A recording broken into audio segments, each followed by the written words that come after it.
Sup, y'all? It's me. It's your boy Desmond here on SmoothTech SMP.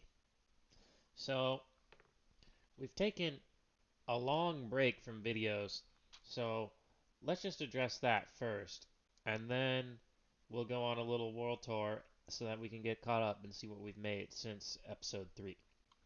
So, there was going to be an episode 4, much like the first 3 episodes, where I edit down survival gameplay into an episode and it would have been out about 3 weeks ago. However,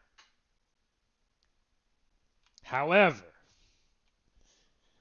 after over 80 hours of editing the 25 plus hours of footage that I had for making episode 4,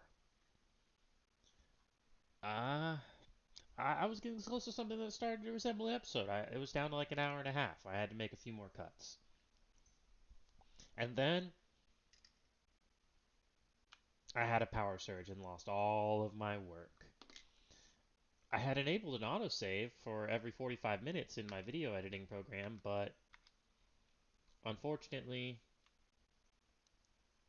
it just didn't save. So when I had that power outage, I lost all of my progress on that project, and I still have the raw footage, but honestly, I don't have the heart to re-edit it because to make all that footage into an episode, I basically have to watch all the footage completely from start to finish multiple times because each cut I have to watch the cut itself and the context of the cut so that I know that I'm not taking removing too much important footage. So, honestly, I just don't have the heart to watch 25 hours of footage 3 or 4 more times after I already did it almost 3 full times. And that sucks. I've been stewing on this feeling for a while, and it's felt like the more that I build, the harder it will be to come back to making videos. Because less people will believe that such a small group of players like us on SmoothTech SMP are capable of achieving what we've built, even so far. And that feeling's really been gnawing away at me. Honestly, since losing that editing work, I felt like our entire SMP's momentum as a YouTube series has been completely ruined. But instead of just stew on that feeling and give up, we're going to acknowledge that for me personally, the format of episodes 1, 2, and 3 was really arduous. It wasn't working out for me anyway. Spending 50 plus hours per episode editing just doesn't work for me. And so we're going to have a little change in format. It's the series is going to become a little bit less survival gameplay oriented, and while everything that we do on this world will still be in survival, what I mean to say is that you're not going to see as much of the actual moments of me building it up. We're going to transition to more of a world tour format, and we're also going to, like many other tech channels, we're going to discuss what problem we're trying to solve and spend some time on our alternate creative world solving that problem, discussing some of our um, possible solutions and why they did or didn't work for us.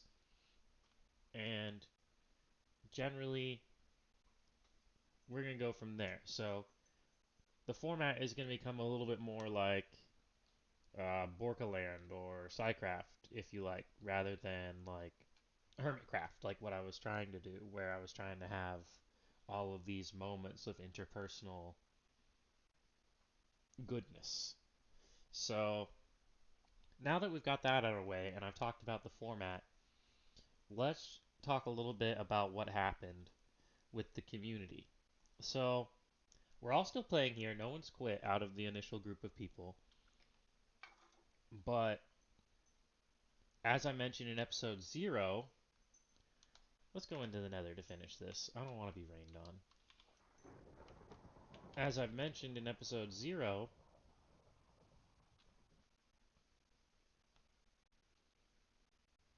sorry for the pause.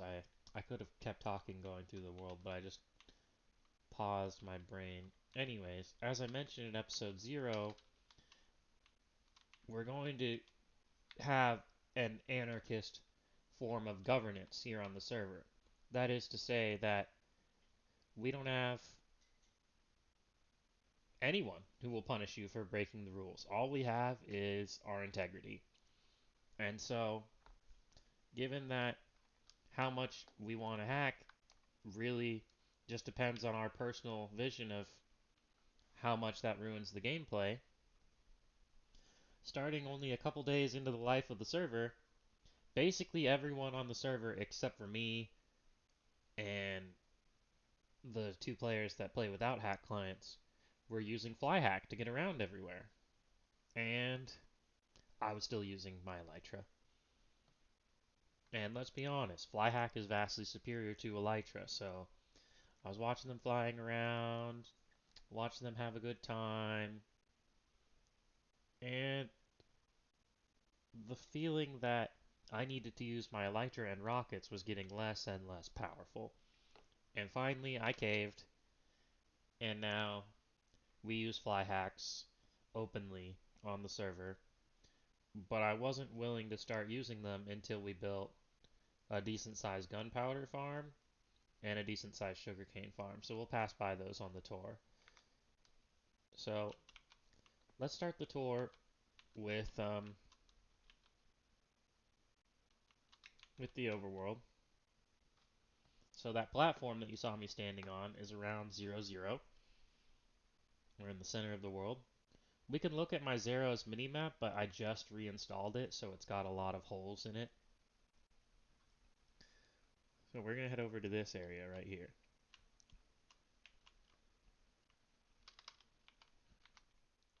So this is where Let Me Drive the Boat started playing. And here on his island... Oh my god, let's get rid of this rain. We need to take a nap. Where's the nearest bed? There. In the air.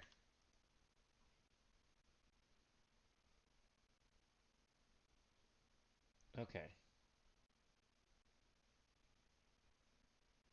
Cool. Now then. So, when Let Me Drive the Boat started out, he made this little cute little single iron farm.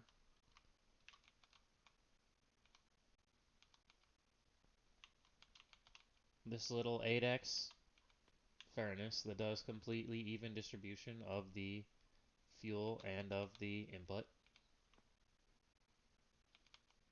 And here's his little starter trading hall. And there's the breeder, where the villagers are actually coming from. So in this area, around here, there was a monument right here, so we went ahead and set that up. And we've also got a portal gold farm, although it's not as big as we intend for it to ultimately become.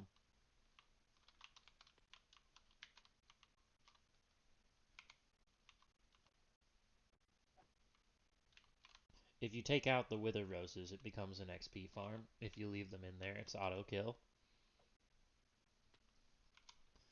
So here we've got, honestly, not that much gold because I've already been condensing it. And the rest of the gold has already been brought to the bartering hall. There's some leftover materials from building the room here. Okay. So there's the gold farm. There's the guardian farm. And here, let's turn on full bright, is our dig that we're clearing out to have a slime farm. We've got this slime farm already set up in here, but it's just a temporary farm, not a permanent installation.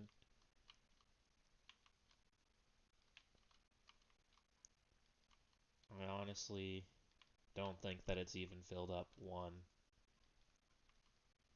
Let me just go ahead and we'll get rid of this hopper and let's see how we're doing. Not that good. But we haven't been AFKing around here, so that's the main reason. So we'll come back and finish this eventually. I'm just not sure when. Let's go back to the Nether and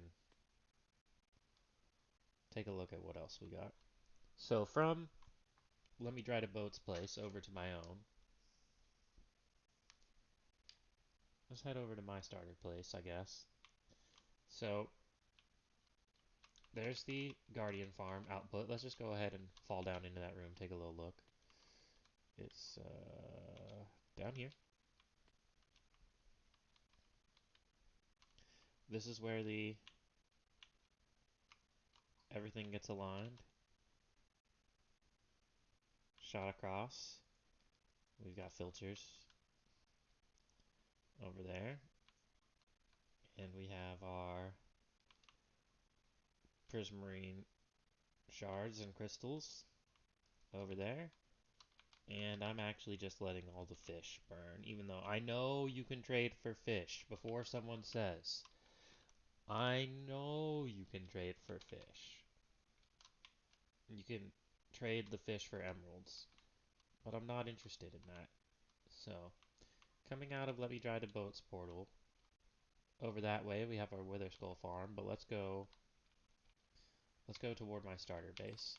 So I've basically stopped living at my starter base since episode 3.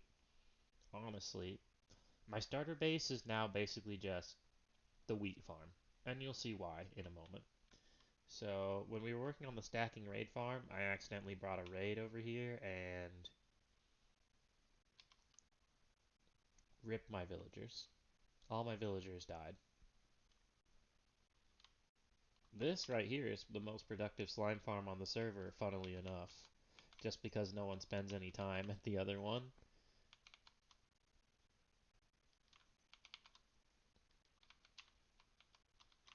And here's my general mob farm. It actually feels like it produces more glow ink than anything else.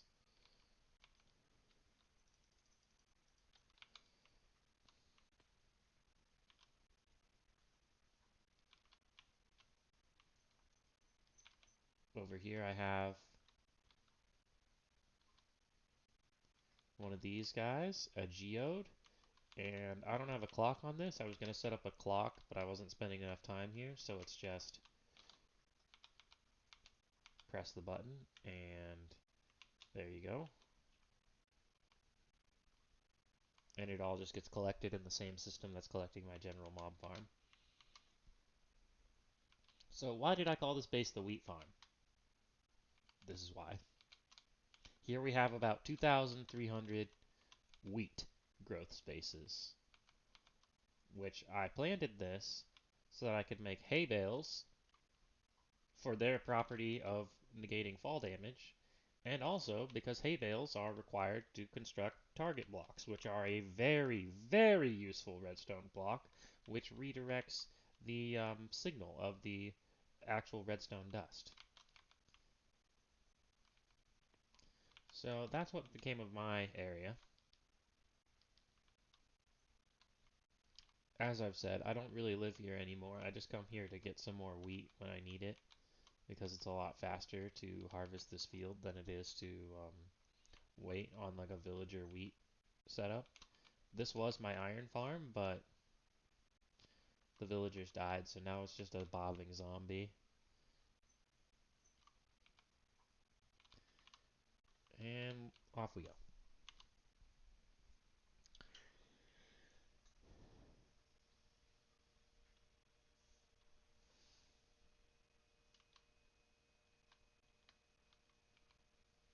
Over here is the stronghold.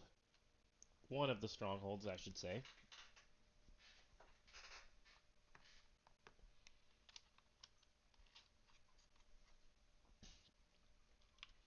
Here in the stronghold, we have it set up for sand or concrete duping. So there should be a little bit of cyan concrete powder waiting for me when I come into the end. Actually, no, because I already have a collection system. Here we have a chunk loader for we want to keep this duper running for a while. Little respawn spot. I'll go ahead and set my respawn there because I like to keep it nearby here. And over there is the Sugarcane Farm, which this farm's completion was the subject of episode 4. Right now there's no shulker in the chamber, but we can fix that by pressing this button. I disabled the normal clock on this farm that checks if there's a shulker and sends a new one because it was actually sending the cart too often, and actually eventually it would work its way up to sending empty carts because it would fully empty this reserve area, and then when an empty cart passes by where the shulker is supposed to be, instead of depositing the shulker in its chamber, it would actually pull the shulker that was already in the chamber out of the chamber and then send it down this line over here.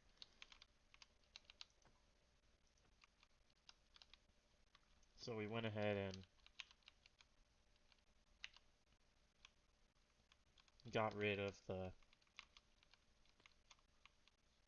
line of the connection right here that would have connected this cooldown clock to the cart distribution system, and instead we have a simple button. So that does mean if you hard AFK the shulker farm currently, the shulker may die and not get replaced. However, they usually have a relatively long lifetime. The chamber shulker here, they kill themselves like once every 5 to 10 hours approximately. And there go the shells. They're all falling into here. Oh. Better collect another.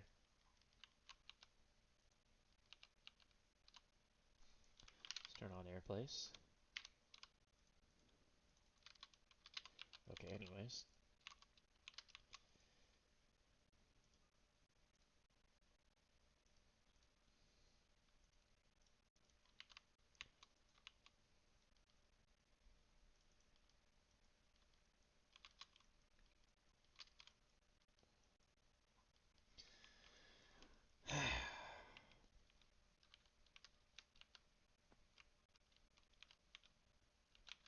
The plan in this area is to eventually... Oh, look at all those shulker bullets. The plan in this area is to clear out a huge space and use it for farming all the different colors of dye. So this is a flower forest that we're in right now. That is actually usually what I try to do is I try to set up my end portal based sand duper inside of a flower forest if it's possible to find a stronghold in or directly next to a flower forest. And this one is in fact in a flower forest. So we'll have all our different dye farms down there once it's nice and cleared out and smooth. And we'll just expand the area so that this clearing is big enough that it goes all the way over to there where I can collect the shulker shells from inside of the clearing. But for now, what we have is a big hole that is slowly getting bigger. So instead of going to the end right now, let's go back to the Nether and check out some of our other stuff. And I'm going to go ahead and do a cut right here. Okay, now that we're back in the Nether, let's head back up to the roof and see some of the other industrial stuff that we've got up there. But first, let me show you something neat. So, we don't have no fall on. Yeet! See how I lived there? I only took like 1.5 hearts of damage? That's because hay bales still prevent most of your fall damage with a carpet on top of them. So long as I land on the gray carpet, I'm good. I made this area so that a player who doesn't use hacks and doesn't have an elytra can get to the roof. So you fall down this shaft to here, or potentially there is one of our low-tech players' bases over that way. So you fall down here. Let me turn back on no fall before I take a fall that would kill me and forget. And boom! We're on our way up. And when I reach the top, the elevator will actually go ahead and send itself back down. So here we are. Headed on up. I really should include some elevator music in this scene a little.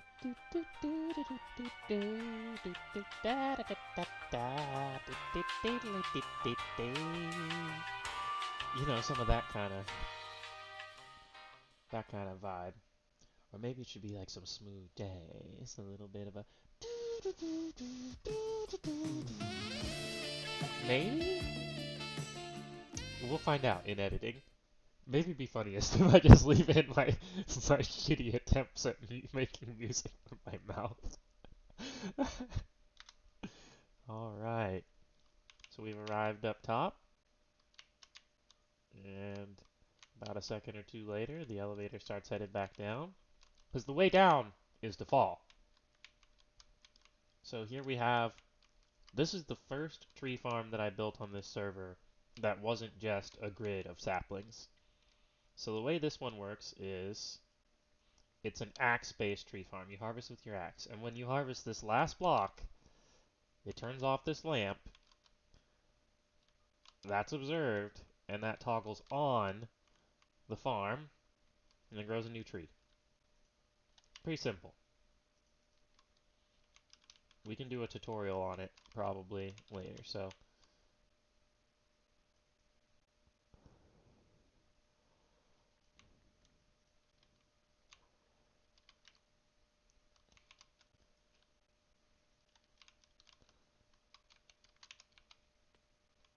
You see how it's pushed out one tree, and it's trying to make a new tree, and there it is. So if you look at it from underneath, what we have is actually very, very simple. So over here, these observers are sending a one-tick pulse to this little slime block structure here. And when the slime block structure is in the forward position, then the, oh, why isn't this, oh, I got rid of the redstone dust that's supposed to be there by accident. Anyways, this will be perfect actually, because when I place this dust, it will toggle the blue farm. So, when this lamp turns on, this slime block structure will be pulled back, which is going to break this observer clock and also break the pushing clock.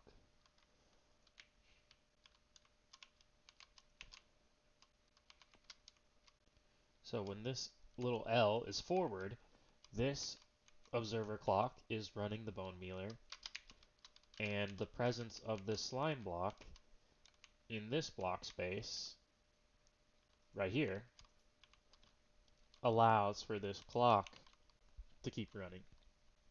So this clock runs the push, and this clock runs the bone mealing.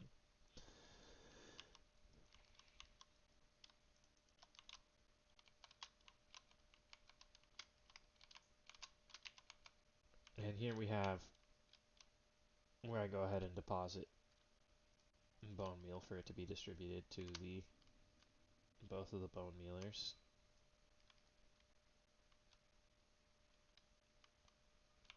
Over here I have the first proper furnace array that I made on the server. It's fueled by carpet duping. Unfortunately, this setup here, if it's unloaded improperly, these two slime blocks connect, and that actually breaks the carpet redistribution.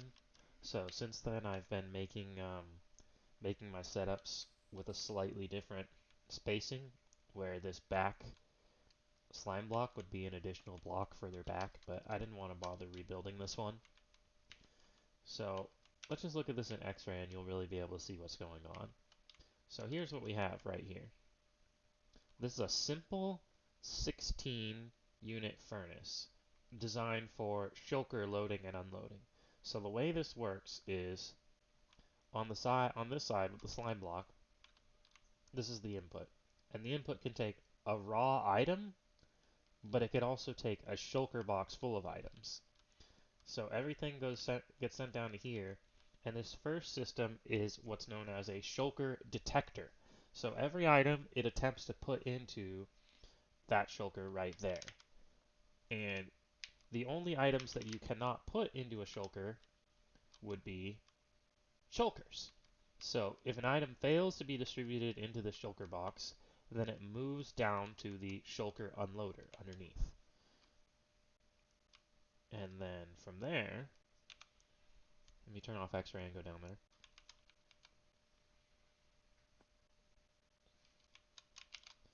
From here, at the shulker unloader, all of the items go down here to the distribution center.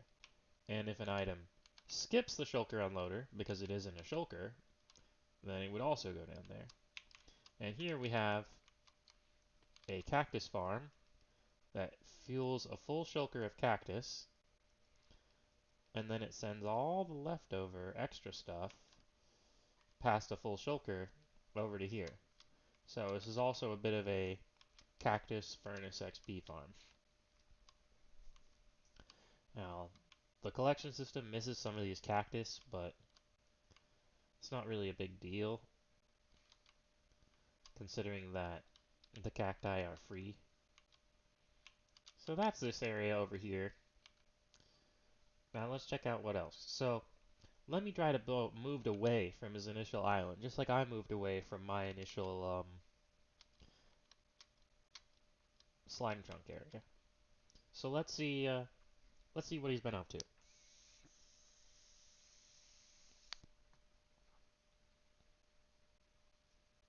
All right, welcome to Lemmy Dry to Boat's base. Here he's got individual toggles for his different farms. You always want to toggle the honey farm at night because you could crush the bees otherwise. Because his toggle is basically by moving a block in front of the hives so that the bees can't escape. Here's a simple piglin bait. The piglin falls out of the 128 block radius around this, so it actually despawns. Here's where you fill it up with shulkers. We do have stackable shulker boxes here on the server.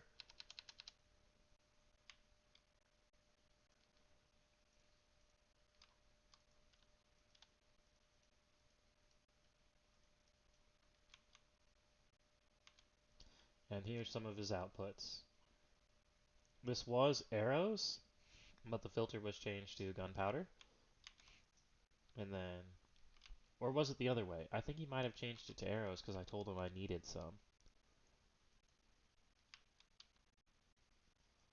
Yeah, he did change it to arrows because I told him I needed some, and because we had plenty of gunpowder. So I appreciate that.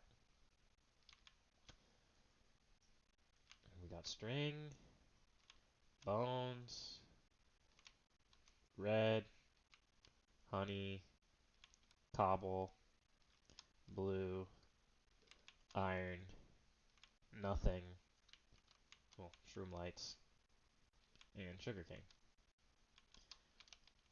And let's go ahead and turn on the mob farm and we'll see it go to work. So, this mob farm is actually pretty productive, just because these are the only spawnable spaces inside of my spawn sphere.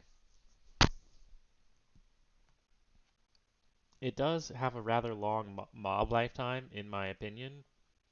However, you saw the outputs, and I think it's safe to say that it is more than adequate.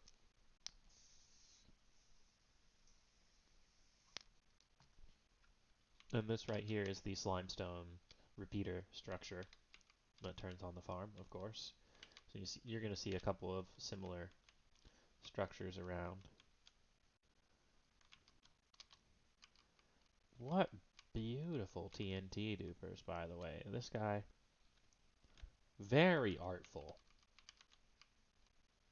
Very clean. I must admit that This redstone is a little bit cleaner than mine on my tree farm, but my tree farm is higher tech in different ways, if that makes sense. You'll see later. Here we have, I don't even know what this is. Oh, bone meal distribution. I guess that makes sense. I mean, personally, I wouldn't use a minecart for bone meal distribution. I see why he's doing that, though, because he's trying to be even. There's the iron farm.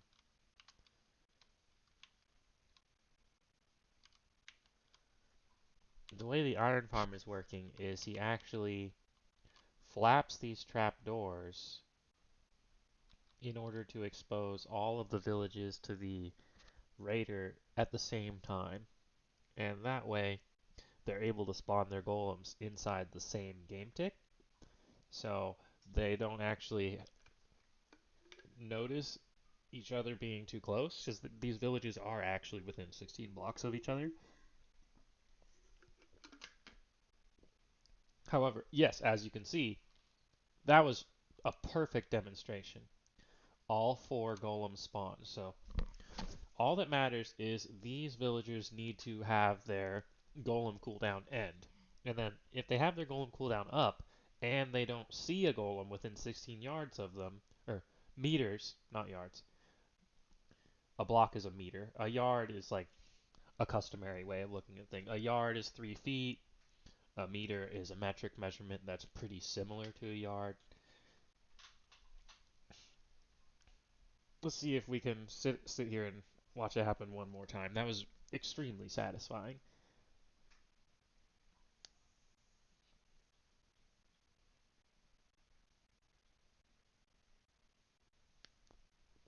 And there they are. Now, because all four of the golems are spawning in the same game tick, the villagers don't know that there's going to be a golem in the next game tick. They only know that there is not one when they try to spawn the golem. So all four are able to successfully spawn their golem at the same time.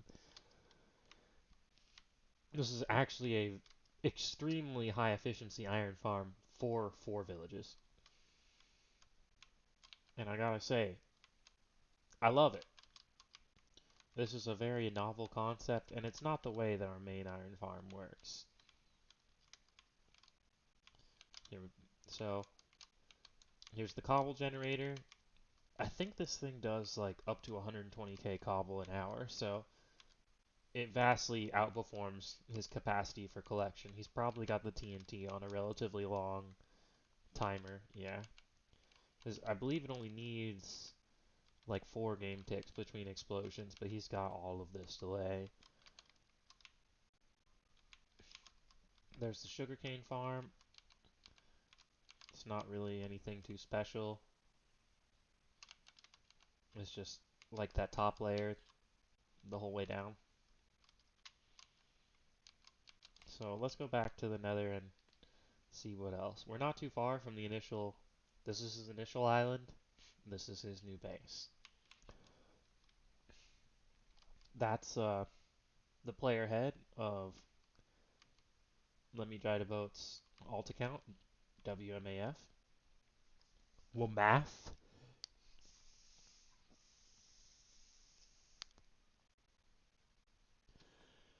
Now, let's head on over this way, and we'll see what else has been up. So, this is one of our non-hack players. Let's go ahead and go through a different portal, though. So we're going to go through, here we have the collection from my Bad Omen Bank that I made. Let's go into Ezekiel's house. So, we're headed into Ezekiel's house, and he's got a little bit of a manual storage room. I should say that there is no proper full auto storage area yet.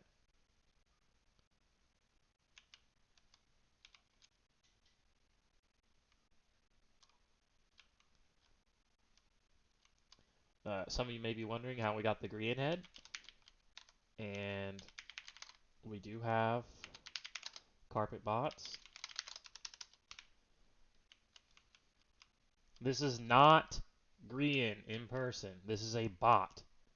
So, before anyone asks how I got Grian to play on our server, I'd like to get ahead of that right now and say that Grian does not play on our server.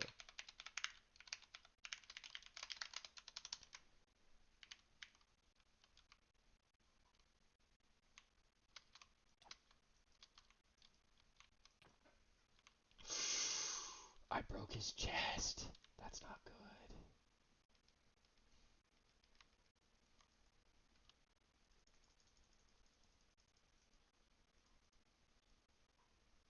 Ooh, that feels bad.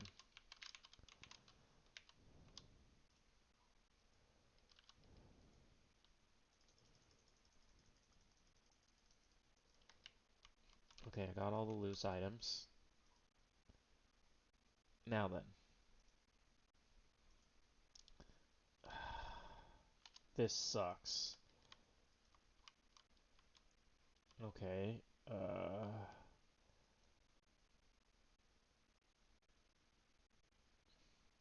does he have a renamed item? Planks and assorted. Yeah, okay. And then if we go /IV, yeah. Okay, anyways. Now that I've completely ruined Ezekiel's organization of his wood,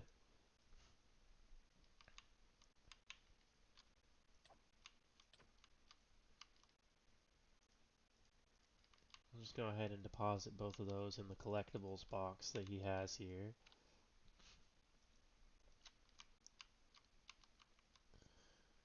Yeah, this isn't my stuff, so let's just go ahead and move on. He did say that if I was helping him with a redstone project, I could take whatever I need from here, but it's no big deal. Moving on. Let's get on up out of here.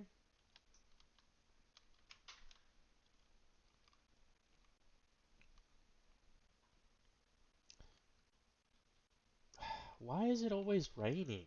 Let me take another nap.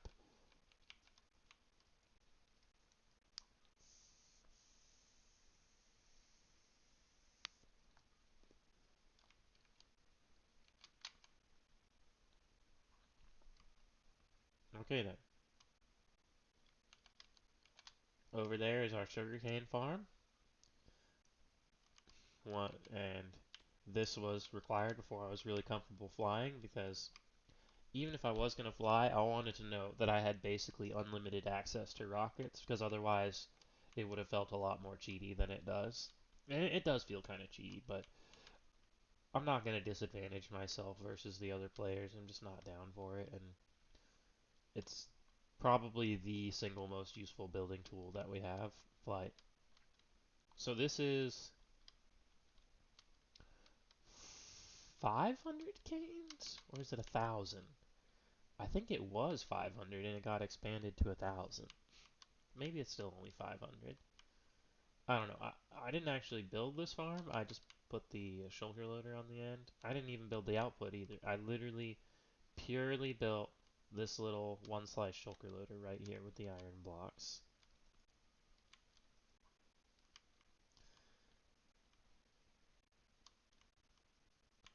So all of the output is shulker loaded. It comes on up here.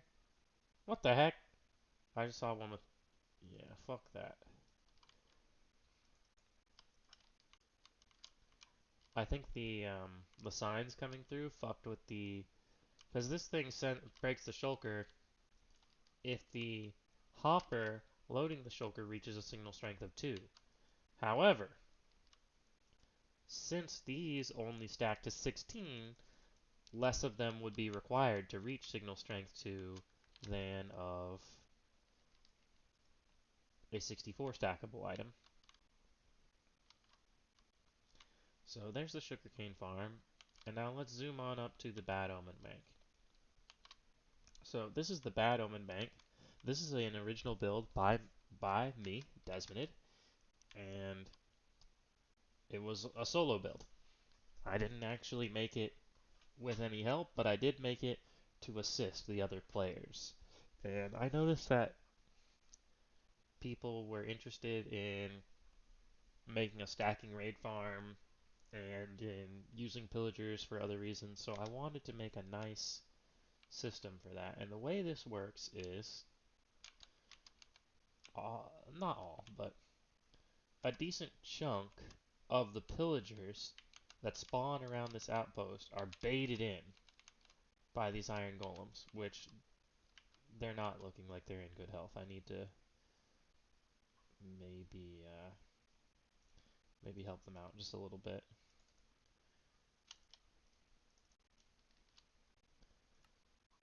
Okay, so they do get shot by the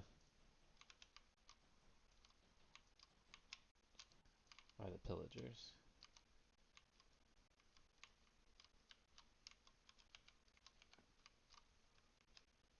So the pillagers come into there.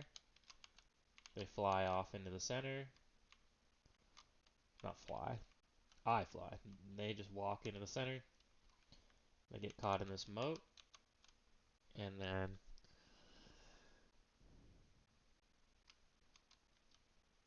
there they are. Down there.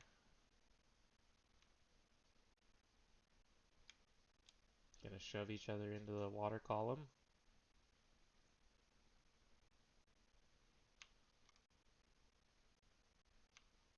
They go kind of slow. Sometimes they actually despawn before they make it there. I should really go ahead and replace the path they're sliding on with full blue ice, so that way that happens less. But the system is more than adequate, so it's not really been a concern of mine. So the goal is, once you get a little queue of them up here, I have a system that distributes minecarts along the edge. And here, you see the one pillager that you've just snagged with a minecart. So you can press one or two buttons. You either recognize that this guy is a captain and you send him to the captain bank, or you kill the pillager. And the captain bank only has a capacity of 16 captains, plus 2 if you count the one that it holds in the queue. And there's one spot down here where if you unload one of these, then it will send the pillager down to here. And this is a station that's meant for pacifying them. So let me go ahead and we'll send this guy to the Nether because he's already been name tagged. And this system actually does not ever need to be given another minecart. Every minecart is saved. So the minecart that he was in gets sent back up there. So now we can open up a spot in the Bad Omen Bank. Let's go ahead and we'll send this guy down.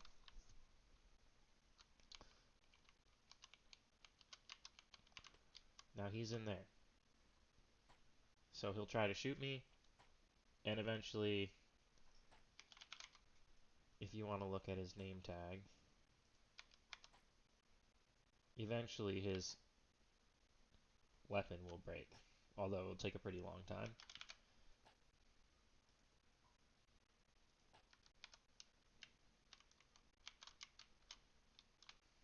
So then up here, we can send this guy to the captain bank, and he's going to get stored right there. And now what we want to do is see if we can find a captain among the pillagers, which unfortunately it looks like there is no captain at all. So when I notice that, I can go ahead and hit that, and that'll go ahead and burn them all.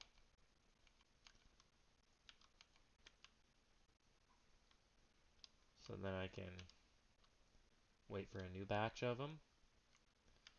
And I think you get the idea right now.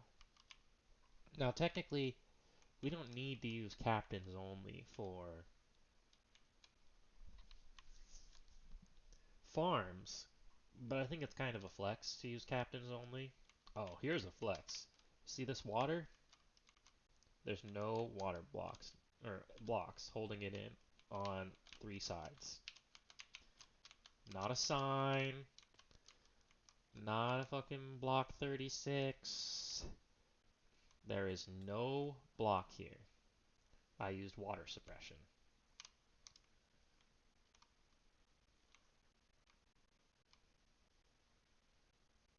So that's that. Let's move on. Tinyless is one of our two more build-oriented players. However, I don't want you to get your hopes up because Tinyless is a law student. He doesn't really have a lot of time to play. So this is him so far.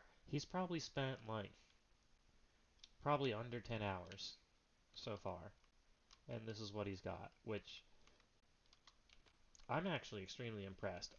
We did help him a little bit. We gave him some materials, not with like give. Like he was like, "Yo, I need some wood." We brought him some wood. You get the idea. He asked for some dirt of all things, and I brought him a bunch of dirt. So he's got this little treehouse thing going on. It's pretty interesting. I can't wait to see how it turns out.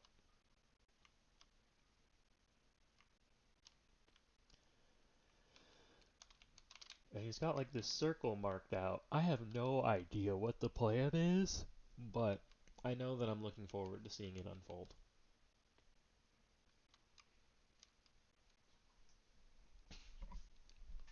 Now let's check out the place of the builder who has some time, and then we'll go to the end. Oh yeah, we still have an iron farm to look at too. So, now we're back on the roof. There's our outputs from the bad Omen Bank. We got one Mad Jerry waiting right there. We got one right here. So if you follow this, well over there, this is our other gold farm. This one is natural spawning based, and it does involve a Nether to Overworld back to Nether shuffle. So that means that if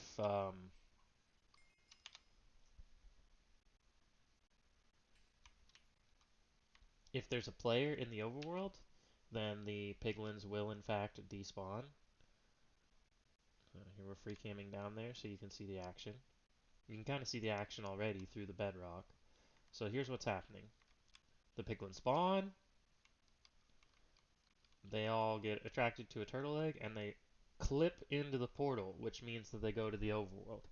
And if for any reason they don't clip into the portal, they will simply despawn, because this area down here is actually outside of the despawn sphere that is centered on the player. And then, of course, you can imagine on the nether side, they'll slowly start coming back. You have to kind of warm this build up for a little bit, because the way it works is on the overworld side, the piglins are actually slowly pushing each other with just crowding, not with any kind of water stream or anything like that. They're just crowding each other across a platform. And you see now that it's warmed up, it should start going decently fast.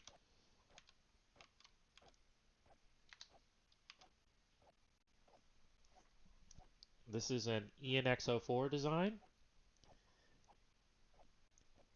with a simple sorter underneath it that I made myself. The farm build was by Ezekiel. He wanted a good source of experience closer to the iron farm. He didn't like having to go all the way back to the spawn region to go to the other gold farm, or even going into the end to use the Ender. He wanted something that was more immediate. So that's this. Normally on my own, on the Portal Piglin Gold Farm, I actually don't keep the swords. I'm burning them all, but he was very insistent that he wanted to smelt the swords, so we went ahead and we made some filters for flesh to burn all of that. I don't know why I'm getting copper ingots. Someone must have just put some raw copper in there. Anyways,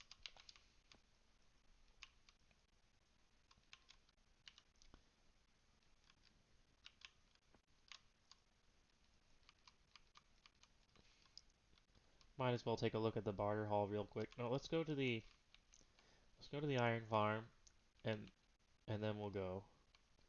So, on the way to the iron farm, let's check out something else. So, a little detour. Here's the Wither Skeleton Farm.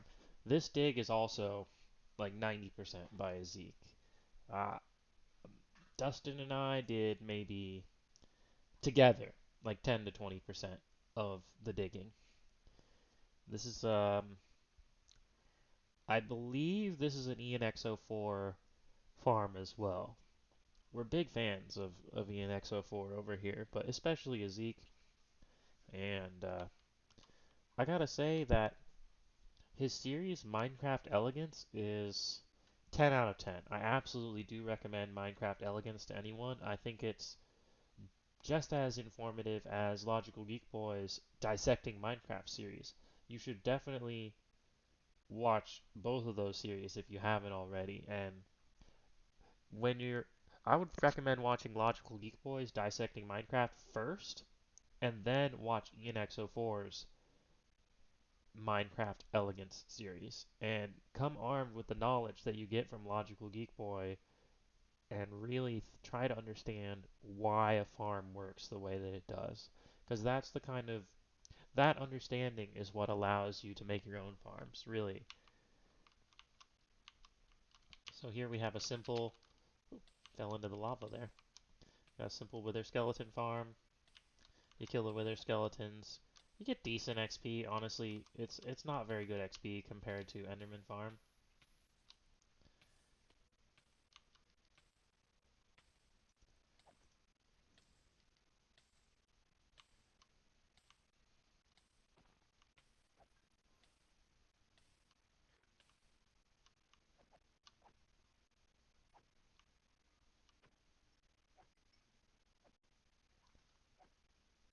Anyways,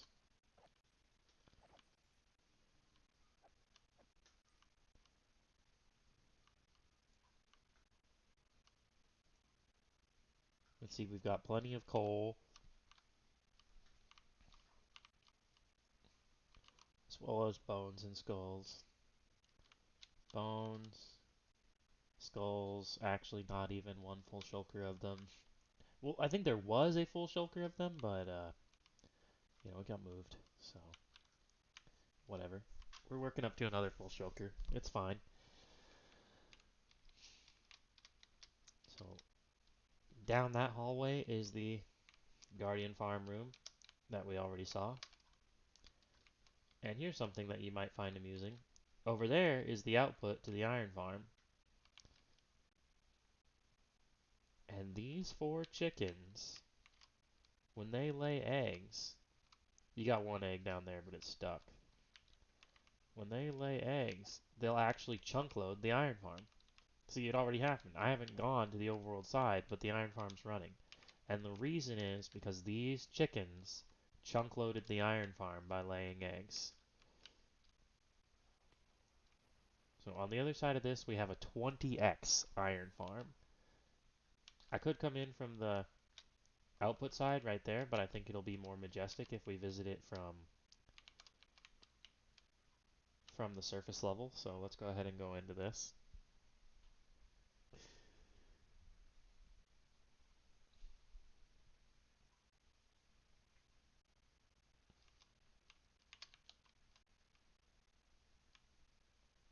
All right. So here we have the Iron Farm. Right now, it's 20x Iron Farm, but the plan is to expand it to more than that. So this here design is by, excuse me while I rack my brain for just a moment. Mine the Fab.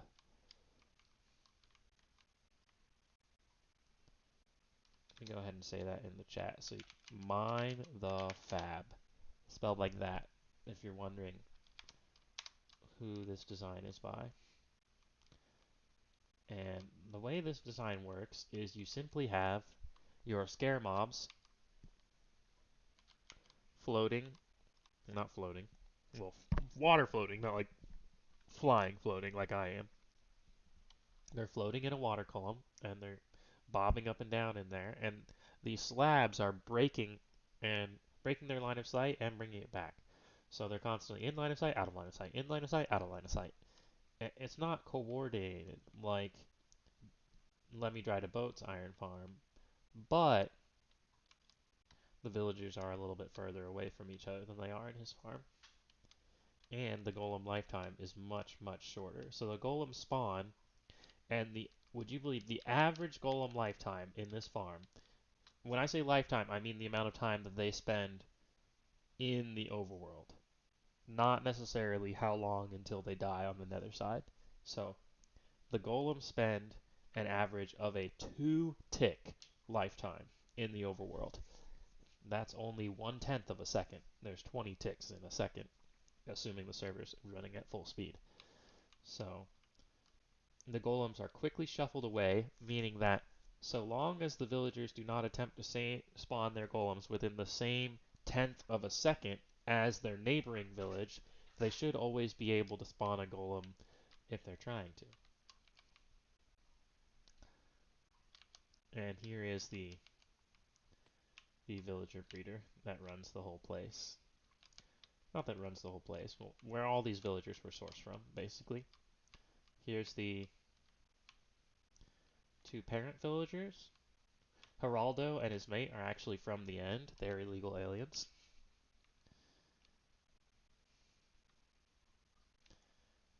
But they don't give a fuck. Here's some smelting output that I made. Why do I only have one hopper down there? Why did that happen? It doesn't matter because there's no room for more anyways, but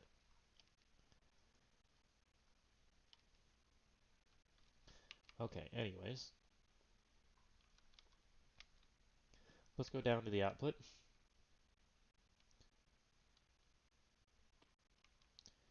Here is like just kind of like an area.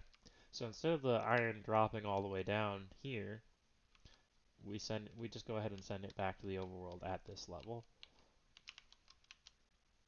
using Y level portal alignment. So here comes all of the poppies, all of the iron, and some eggs. So all of the poppies, they go to these composters, and then the bone meal gets shulker loaded. And all of the iron goes to this array of shulker loaders, where it's, of course, getting shulker loaded as well.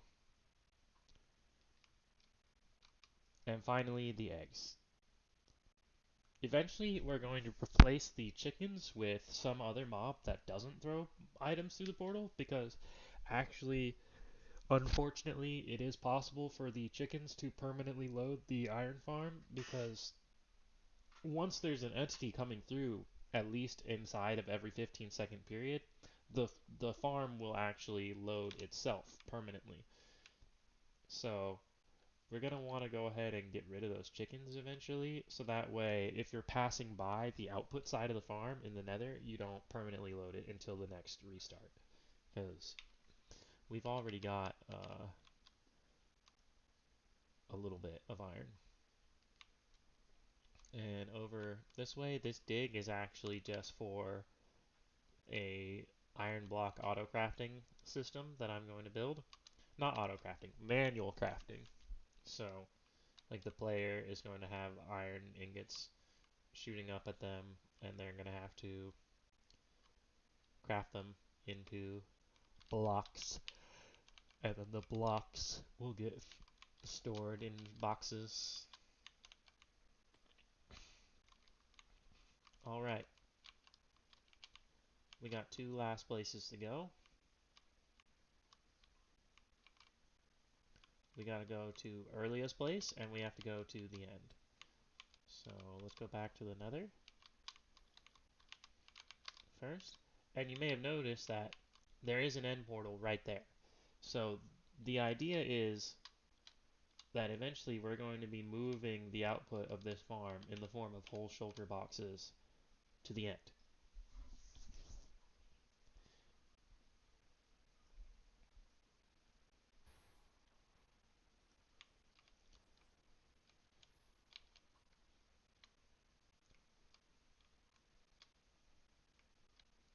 So if we head back up to the roof, let's go to the Barter Farm on our way to Earliest. This one will be a pretty quick stop. So here I have the Barter Hall. Let's go ahead and turn off mob name tags.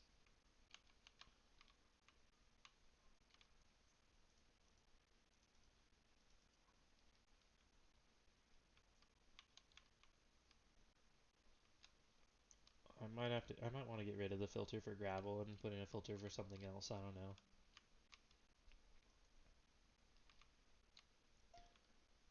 Of course, the main purpose of the barter hall was to acquire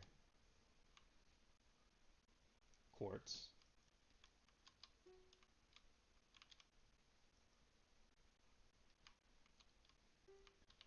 But the obsidian and crying obsidian isn't exactly bad. Here we have, you put your gold in here, and here I have 24 piglins all grabbing the nuggos and sending out whatever. Looks like me being in their presence messed up the item alignment there a little bit because they were trying to throw the items at me instead of, you know. So let me try and, if I could just throw them. Yeah, that's not quite it. They need to hit the back of that honey. I think that's it. Yeah, perfect. And the unfiltered items made it to the fire. Okay, cool. So here I have my custom 3-wide shulker box displaying loaders. So this is the shulker box that is currently being loaded, and then underneath I have the actual filled shulkers. Okay, so now that we've passed by the barter hall, let's go to Earliest. This clip is already 44 minutes long, and we're not done with the world tour, so feels like it's getting pretty long.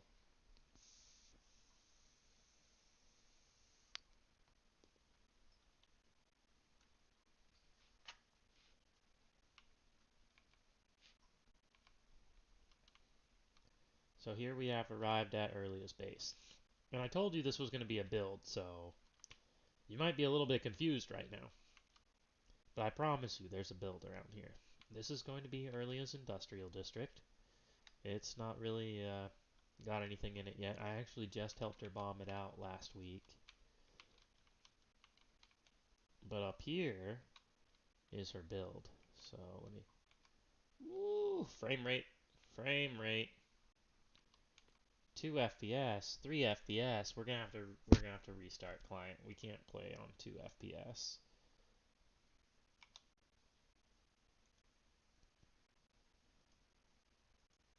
We'll go ahead and do a little cut. All right. 8 FPS. Okay, okay. We were having a little FPS problem. So, okay. Yeah, that's cute. But we just came out of this area. There's a spawner that we saved.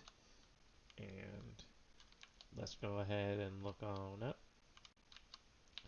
Let's just go to the base of this. And let's look at the tower. Actually, let's look at the tower from the outside, and then we'll do the inside. So here is Earliest build. She's a bit of a perfectionist, so she spent a lot longer in creative than she did building it in survival. Would you believe me if I told you there was a whole cottage here? Like a beautiful wooden cottage. And she chopped it down because she considered it a temporary house.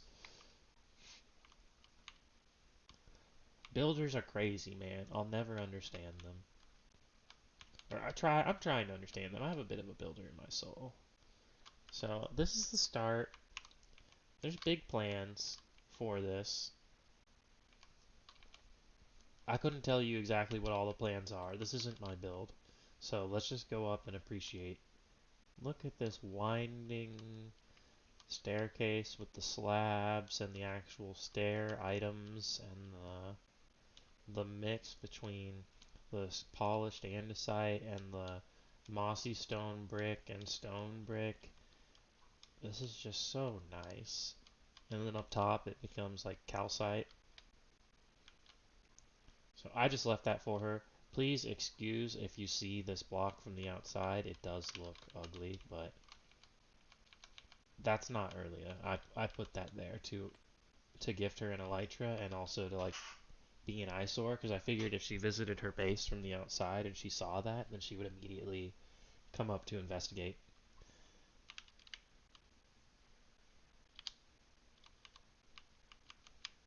And going further up, just just a little room with a couple barrels. And up top, this is like the observation area, I guess.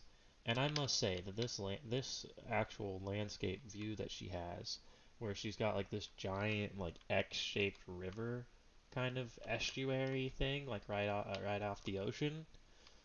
I love it. I'm a little jealous, but obviously she did the scouting for this area. She found the spot. It's all hers. It's no big deal. So let's go to the end. Now, we've already visited two end portals, right? There was the Iron Farm and there was the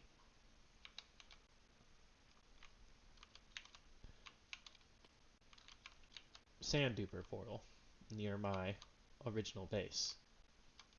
But what if I told you that's not the way?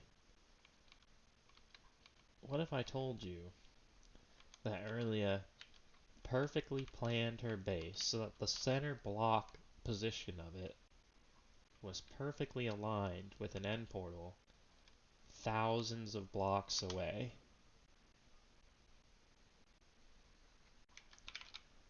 Because she did. Here we are, traveling at 98 blocks per second.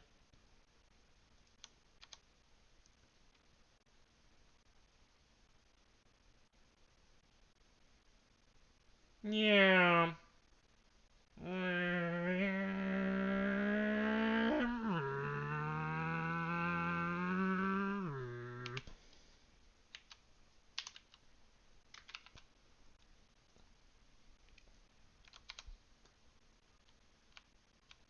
And here we are, exactly block aligned with the portal. I dug this 4,000 block long 5 by 10 tunnel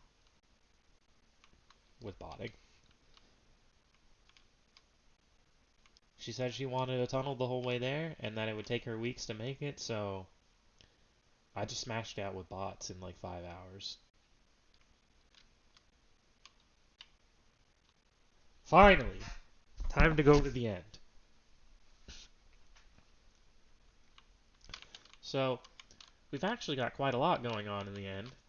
So, the first thing you'll probably notice is these rails. So, let's go ahead and explain those first. So, over this way, we'll step back to that in just a second. Here's the Wither Rose Farm.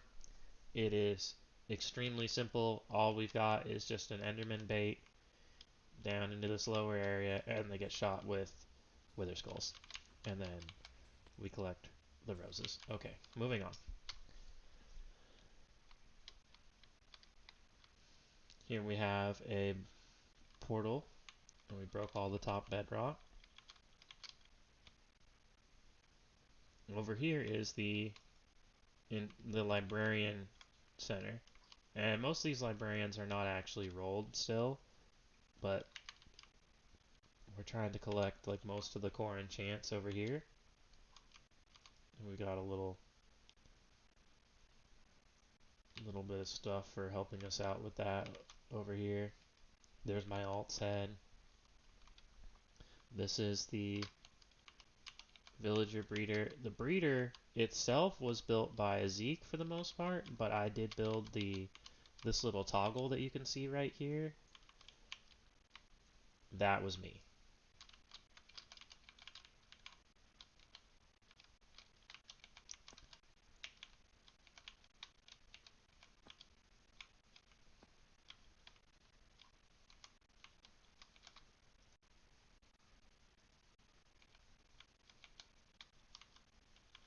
Alright. So then when you come out of here, you spawn right here.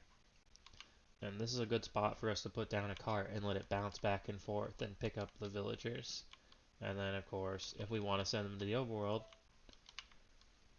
this rail will send them back to overworld spawn.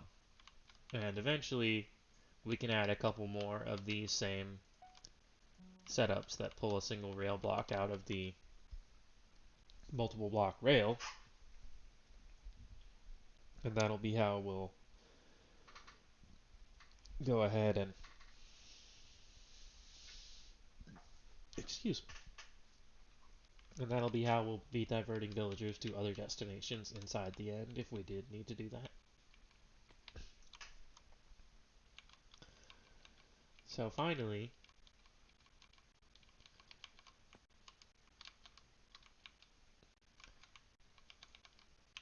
before we go, here's my area where I store the concrete powders, and the sand and red sand that we dupe with the end portal.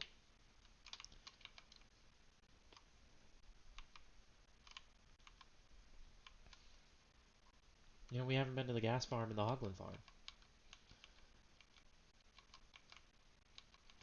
So this is what I call my blast district. And basically what I have here is, so this blast chamber blew itself up. Let's just go ahead and ignore that. Here we have a rebuild of like a similar concept to that blast chamber. It's the same layout of the blocks that are being blasted, but the way that they're being pushed into the chamber is actually different from the one that blew itself up. The inspiration here is Borkon's simple blast chamber, but it's not quite his design. I'd say that it's close enough to his design that he deserves a lot of credit. So credit to Borkon for the blast chamber design that I based this one off of.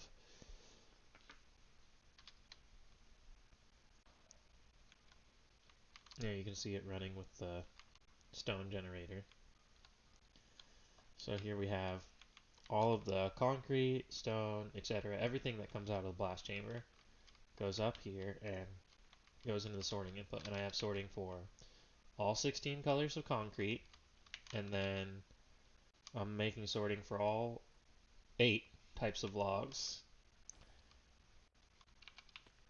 And then we have storage for the cobblestone.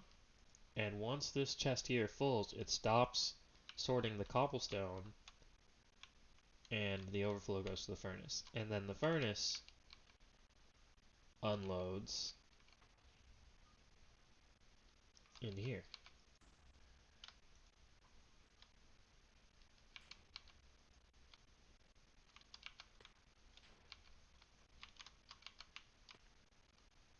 And then when the furnace unloads the stone, it comes back up here. And we're still working on that. And the stone actually comes out of the furnace at 4 times hopper speed, but we're only pulling it intentionally at 1 times hopper speed because we want overflow. So then we have, why is this not going down? What the heck?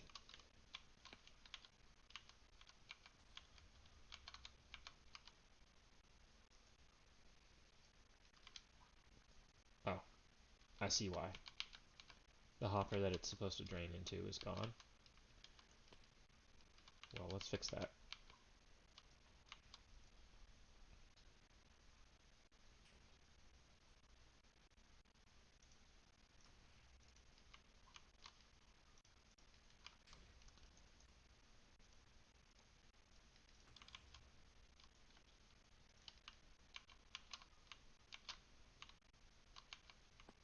That totally explains why I'm getting a little bit of smooth stone overflow.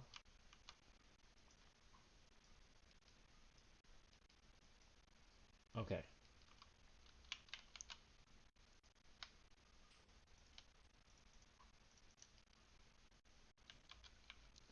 So there you can see all of the cobble being sent to the furnace. Here we have a 64x furnace. It's fueled by carpet duping.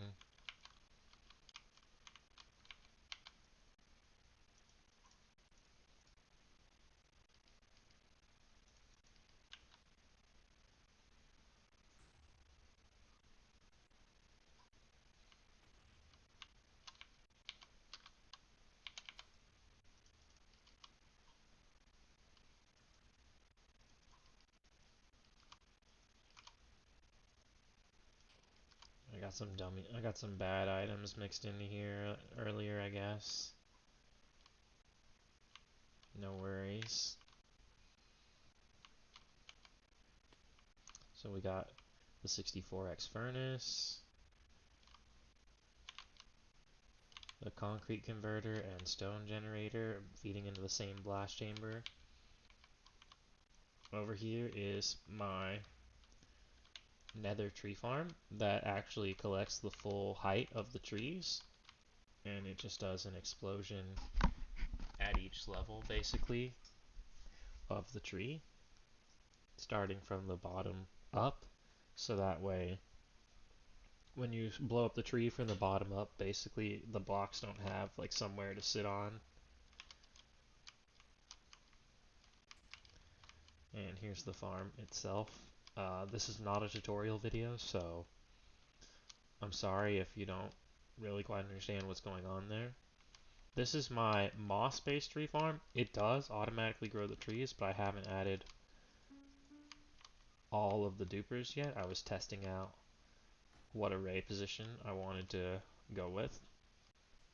Here we have a cactus farm, but I'm definitely thinking I'm going to dismantle it because it's taught me that um, Enderman will pick up cacti, and now I've got a little Enderman convention over there and in the surrounding area, and that's not really very lag friendly to be storing entities. And on top of it, they're annoying. So let me swap to this so I can look at them more freely. Yeah, I want to get rid of that. This is my moss farm. It is based on the Ilmango moss farm. The double stone generator here that's being fed is fundamentally Ilmango's idea. But on his farm, he tries to use the same water source for the top lava generation and for the flow. And what actually happens is if you use the stock Ilmango Moss Bonemeal Farm from schematic and you load and unload it, or you toggle it quickly, like you turn it on and off too fast, then it will actually break itself. It will be able to push a block into the water source and basically disable that row. So to prevent that, I went ahead and made a little redesign of it with some extra obsidian where it couldn't push everything, and now it works handsomely. His worked handsomely before, I should say. It just wasn't particularly unloading proof, and now it is. So there's my bone meal farm. It's only 2 layers of it. The one I built in creative was actually 4 layers, but I decided like this was fine, basically. And over here at the very end, this little cute little thingamajig right here is what I call the smooth stone dispenser. So you see this shulker box right here.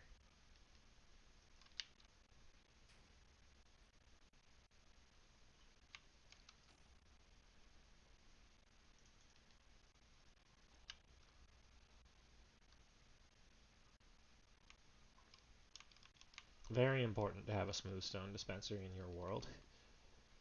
And each of these lamps is part of the smoothometer. The smoothometer displays how many double chests of shulkers of smooth stone that we currently possess.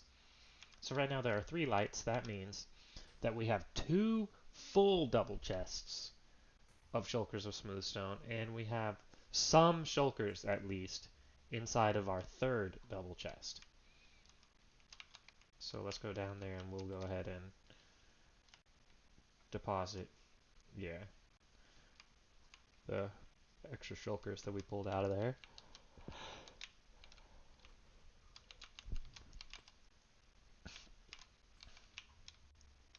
Okay,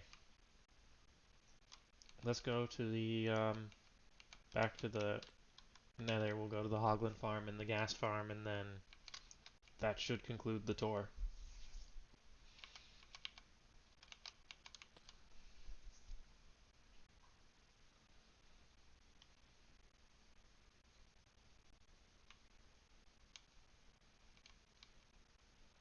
Okay, yeah, I took a nap over here. That makes sense. Let's just go back onto the roof.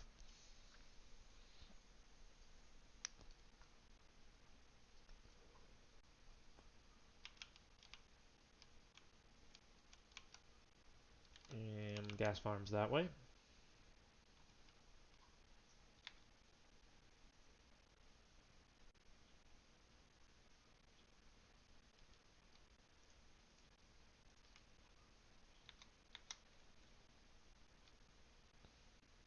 This one works on a very, very simple principle.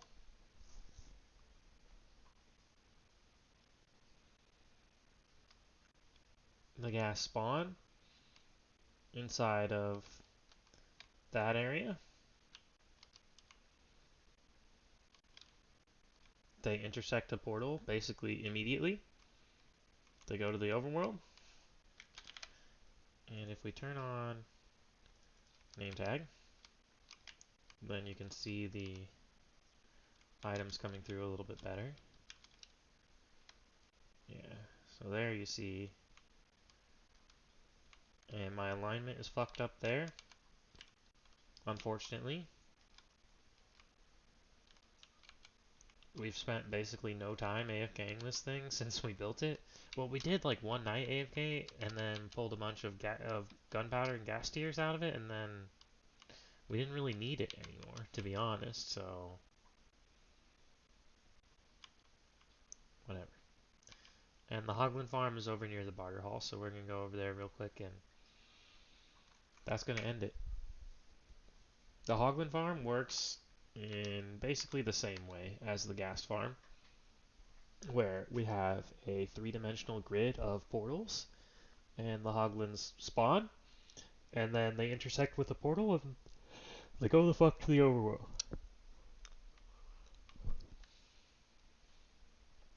There's the Hogland Farm. We were going to make it bigger than that. You can see we had like some extra area where I was starting to remove the bedrock. The way this one would work is you'd want to have a player spawned on there. So let me go ahead and make a carpet bot. Slash player.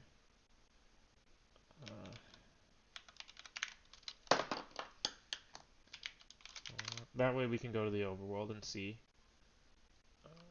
What? Let's look at our looking at block. How come I don't have a looking at block info? Okay.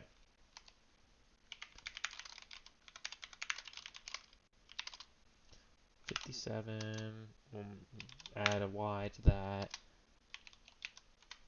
Okay. Cool.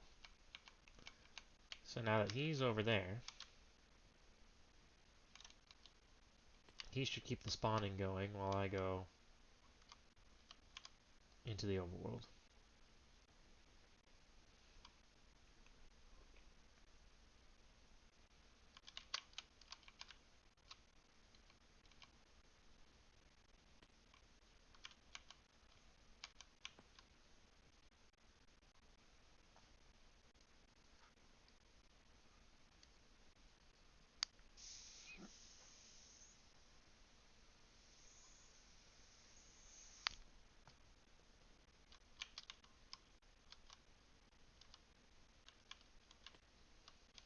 underneath here we've got a grid of carts.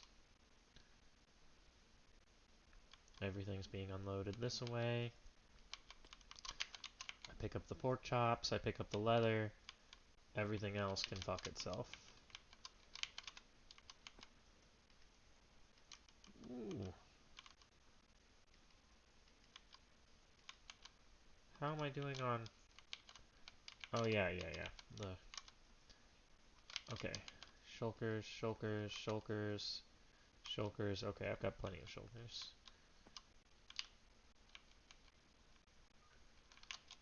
And over here, we've got the pork chops and leather. We don't have to run this farm very much to feed the server, so we could obviously have like tons of pork chops, but we're pretty set. And the pork chops come pre-cooked because they pass through that lava blade, so they die on fire.